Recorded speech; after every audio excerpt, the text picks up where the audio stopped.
Hello, welcome to Now Learn. Hari ini kita akan belajar soal HOTS Geografi kelas 10 semester 2. Let's learn. Perubahan tata guna lahan Das Citarum Hulu dari lahan konservasi hutan menjadi lahan terbuka menyebabkan kemampuan tampung sungai semakin rendah karena tingginya sedimentasi dan debit sungai semakin besar, sehingga menyebabkan bencana banjir. Pengendalian yang tepat untuk permasalahan tersebut adalah A. Pengerukan sungai, B. Penambahan hutan di daerah kritis, C. Membuat embung, D. Membuat bendungan atau waduk, E. Membuat ruang terbuka hijau atau RT/RW. Oke, kita lihat pembahasannya ya. Jadi kata kunci pada soal itu adalah perubahan penggunaan lahan yang menyebabkan daya tampung sungai rendah. Jadi untuk menyelesaikan permasalahan tersebut yang tepat adalah dengan melakukan reboisasi atau penghijauan kembali di daerah yang kritis agar daerah tersebut itu dapat memiliki fungsi lahan seperti semula. Jadi jawaban yang tepat adalah B, penambahan hutan di daerah kritis. Soal kedua. Jenis tanah di daerah Cangkringan, Sleman, Yogyakarta dipengaruhi oleh aktivitas vulkanik dari Gunung Merapi. Tanah di daerah ini sangat subur karena memiliki ukuran butir yang halus, kandungan air tinggi, dan kandungan organik yang tinggi, sehingga daerah ini sangat cocok untuk kegiatan pertanian. Jenis tanah di daerah tersebut adalah A. Vulkanik, B. Regosol, C. Andosol, D. Organosol, E. Potsolik. Oke, kita lihat pembahasannya ya.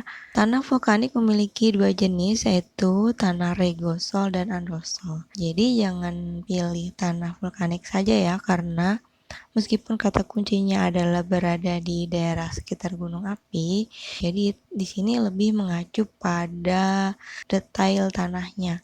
Nah, di situ kan dijelaskan ciri-cirinya ya di soalnya. Nah, untuk tanah vulkanik itu ada dua jenis, ada tanah regosol dan andosol. Nah, untuk tanah regosol itu ciri fisiknya yang pertama memiliki butir kasar, yang kedua berwarna coklat gelap dengan variasi merah kuning, kemudian tidak dijumpai adanya pelapisan atau bedding. Nah, kalau andosol itu memiliki ciri fisik yang pertama kandungan air tinggi, ketersediaan air bagi tanaman itu sedang sampai rendah, kandungan bahan organik tinggi, daya menahan air tinggi, dan total porositasnya rendah. Jadi tanah yang disebutkan pada soal adalah tanah andosol. Jadi jawabannya adalah C. Soal nomor 3. Tono pergi berlibur ke Mesir dan mengunjungi beberapa destinasi wisata. Salah satunya adalah wisata padang pasir yang terdapat batu unik berbentuk seperti jamur. Nah, Turgen menjelaskan bahwa proses terbentuknya batu tersebut adalah akibat erosi. Jenis erosi yang dapat membentuk batu tersebut sehingga menjadi berbentuk jamur adalah A. Ablasi, C. korasi, B. abrasi, D. eksarasi, dan E. sedimentasi. Jadi soal ini adalah soal tentang erosi. Jadi kan erosi itu memiliki beberapa jenis. Nah, terdapat 4 jenis erosi. Yang pertama ada ablasi, erosi yang disebabkan oleh air tawar. Yang kedua ada abrasi, erosi yang disebabkan oleh gelombang air laut. Ada korasi atau deflasi, erosi yang terjadi akibat dari tenaga angin, dan yang terakhir adalah eksarasi atau erosi es. Jadi kata kunci di soal tersebut adalah padang pasir. Kita tahu ya kalau di padang pasir itu memiliki hembusan angin yang lebih kencang daripada daerah lainnya seperti daerah tropis ataupun subtropis.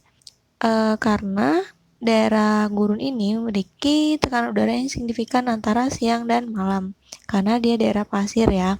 Nah, menyebabkan laju angin di daerah gurun sangat cepat sehingga dapat membawa material pasir dan mengikis permukaan batuan. Nah, karena lama-lama kerikis nih, jadi batu tersebut berbentuk seperti jamur. Jadi jawaban yang cepat adalah yang C. Soal nomor 4. Tenaga eksogen adalah tenaga yang berasal dari luar atau tenaga yang berada di atas permukaan bumi, seperti sinar matahari. Nah, tenaga tersebut bersifat merusak dan mengikis permukaan bumi. Jadi, jika suatu objek di permukaan bumi terpapar tenaga eksogen dalam waktu yang lama, maka fenomena atau gejala yang pertama muncul adalah A. Erosi, B. Sedimentasi, C. Pelapukan, D. Ablasi, dan E. Mass wasting.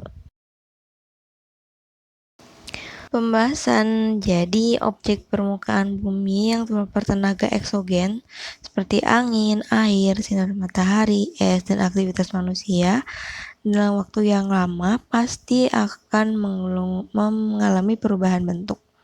Nah, fase perubahan bentuk itu ada step-stepnya. Step pertama itu biasanya terjadinya adalah pelapukan. Jadi seperti umpamanya batu. Jika dia kena sinar matahari dalam waktu yang lama, pasti batu tersebut akan menjadi rapukan atau melapuk. Nah, setelah melapuk kan dia rapuh tuh, maka terjadi fenomena erosi. Jadi erosi itu adalah ketika suatu objek itu terkikis ya. Terkikis bisa dari karena tenaga angin, air, atau gelombang air laut dan lain sebagainya. Nah, yang terakhir karena terkikis itu kan pasti dia partikelnya kemana-mana ya. Nah, yang terakhir adalah sedimentasi. Jadi material yang terkikis itu akan terbawa angin, air, atau gelombang laut. Nah, jika yang materi yang dibawa itu banyak, maka materi tersebut akan diendapkan di suatu tempat sehingga terbentuklah suatu sedimentasi. Jadi jawaban yang tepat adalah B, sedimentasi. Soal nomor 5. Pemerintah ingin mengembangkan produktivitas pertanian kopi di Lampung.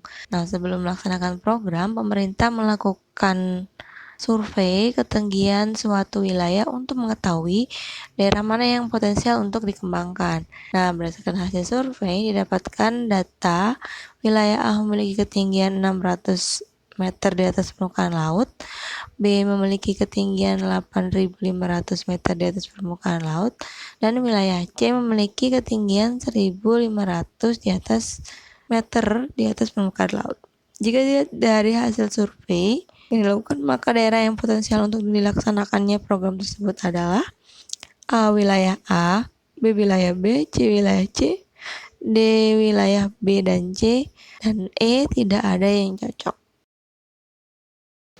Oke, untuk menjawab kita bisa lihat gambar ini ya. Jadi kalau lihat perbedaan vegetasi itu berarti kita melihat pembagian iklim menurut Junghun. Nah, jadi Junghun membagi iklim berdasarkan karakteristik tumbuhan yang tumbuh di daerah tersebut. Nah, bisa kita lihat nih kalau daerah kopi itu tumbuhnya di ketinggian berapa meter ya.